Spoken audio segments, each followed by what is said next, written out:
We have integrity as individuals. We should retain that individuality. That which is good for the individual is good for the mass. But let me throw this out to LaSalle now. If we do not do something economically with our country as far as maybe going toward a more one-world economic system here, aren't we going to lose out? Aren't we going to lose out economically? We won't be able to compete with the foreign marketplace? Economically, right now, we are pretty suppressed. It's going to take, yes, an economic turnaround, but it's going to take a little bit more than economics. Individuals, each of us, are going to have to dig just a little bit deeper in ourselves and uncover resources that we didn't even know existed before. The economic sovereignty of our country is very, very important, but more so the human sovereignty, I think, that we need to point our finger at. The individual integrity of the person, the dignity of the man. The government, which is growing and growing and growing, is taking away our freedom, our economy, our rights. From womb to tomb, they want to have all of the bases covered. I mean, it's crazy, it's insanity. We have to reverse the entire trend. So it sounds like what you're advocating is the opposite of the trend that we are seeing today being advocated in politics, where everybody wants us to be together. You're trying to drive people and nations apart? No, Dwayne, 67,000 pages of legislation. 67,000 pages of legislation by this government came down upon our shoulders. We're supposed to know all of that. I want to abolish the Internal Revenue Services. It's not a service, it's a Gestapo.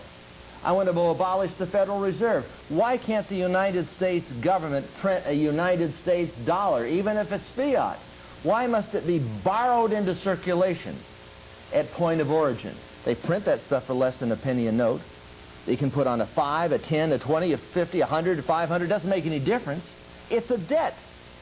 They lend it, the Federal Reserve, which is neither federal nor a reserve, lends it to supposedly the government in exchange for interest-bearing bonds.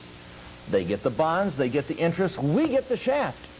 It's got to come to a stop. And we've been getting the shaft. We have been getting the shaft, and I think it's a point that the viewers really need to understand, that the Federal Reserve is really nothing but a conduit that high, big-time, big player, European financiers, they play with government politicians just as if they were puppets. They plan their lives. They then subliminally have them control all of the underlings. And then as we move on down to the lower local levels, that's where you and I exist. You can imagine what is happening to us. We are totally out of control. We need to look towards other avenues. The government's control has not brought about any good that's going to build our lives to where we'd like to have them. And where we'd like to have them is to experience success. And if you're not getting that, then it's time for change. Most people that I've talked to are not very big fans of the Internal Revenue Service, so right there you've got a bunch of people on your side in that respect. But when you consider various things like the wars that we're fighting, with all the smaller countries having access to nuclear weapons and that sort of thing, I understand that you're basically... It's back to crisis control, and what he was talking about was the puppets. You got the puppeteer up here, and he's making all of these manipulations, and you never see him because he's sort of behind the screen. And you don't even really see the wires, but you've got all of the political puppets, well, the political prostitutes and pimps along the Potomac running around doing the work of this oligarchy. But where I was wars. You talked about wars, Dwayne, right? Right. He talked about the puppets. You talked about wars. Kids, you remember when you were a kid and you used to play with fighting men, or some of the kids, they still play with fighting men now. The people that really, we're talking about the oligarchy, the people that really run things send our people over to wars. blood, life being lost, and it's all just a game. Wars are planned just like everything that we have experienced thus far has been planned. Wars like bridges are engineered. Right. Where I was trying to go with this question is the main criticism that you have is directed toward the United Nations. Am I correct? You don't like the United Nations. It's you would not like to just see the it United disbanded. Nations. I've written a manifesto. Mm-hmm. Divided we stand, the Free World Manifesto.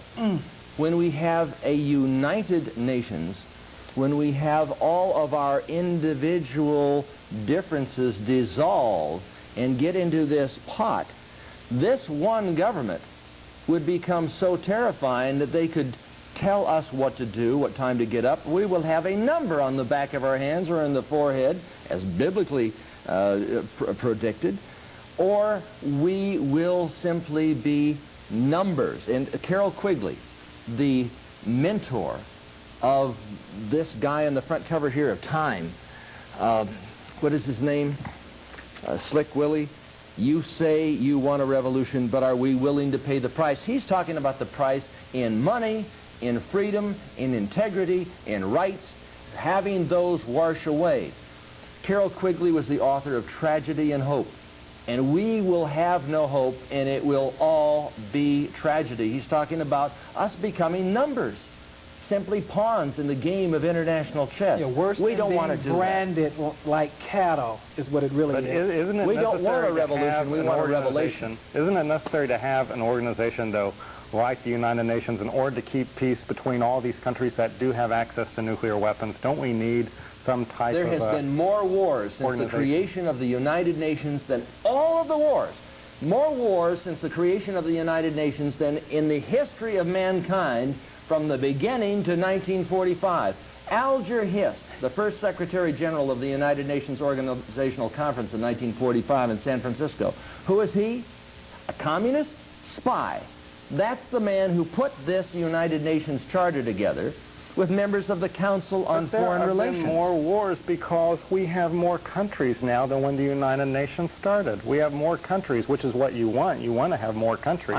I want 2,000 different countries. Right. I want tribal, racial, religious, ethnic, linguistic states to emerge. When people want to integrate, let them integrate. If they want to segregate, that's fine. If the Muslims want to do their own thing, let them do their own thing. It is not the right of the people to tell them what to do. It is not the right of you to try to exterminate the rights of the black man or the white man or of the Farrakhan group or the Ku Klux Klan. They can do their own thing just so long as they do not violate the rights of another individual. We must retain the right to be wrong. Otherwise, we're not individuals. We're simply puppets of the state. So if a country is violating the rights of an individual, then we would be morally justified in going to war with that country to stop them from violating the individual's rights within that country. Yes, but now take a look at the Soviet Union. The Soviet Union slaughtered 60 million human beings. Did the United Nations come and say, you must not do that anymore? Did the United States come over after the invasion of Afghanistan from the Soviet Union and say, well, we're not going to deal with you? No. When Ronald Reagan became president, he lifted the ban on trade and aid to the Soviet Union. And they had slaughtered and enslaved 5 million people. But they say, well, we've got to go over to Somalia now. Bush said we've got to go over to Somalia and protect the poor, innocent blacks who are being slaughtered. Well, they discovered a few years ago that there was oil in Somalia. We are in Somalia not to protect the poor, starving, innocent blacks. This government doesn't give a damn about poor, innocent, starving blacks and never did and never will. We have to change this government. We have to really be concerned about the rights and the freedoms and the integrity of the individual throughout the planet. I think I need to point out the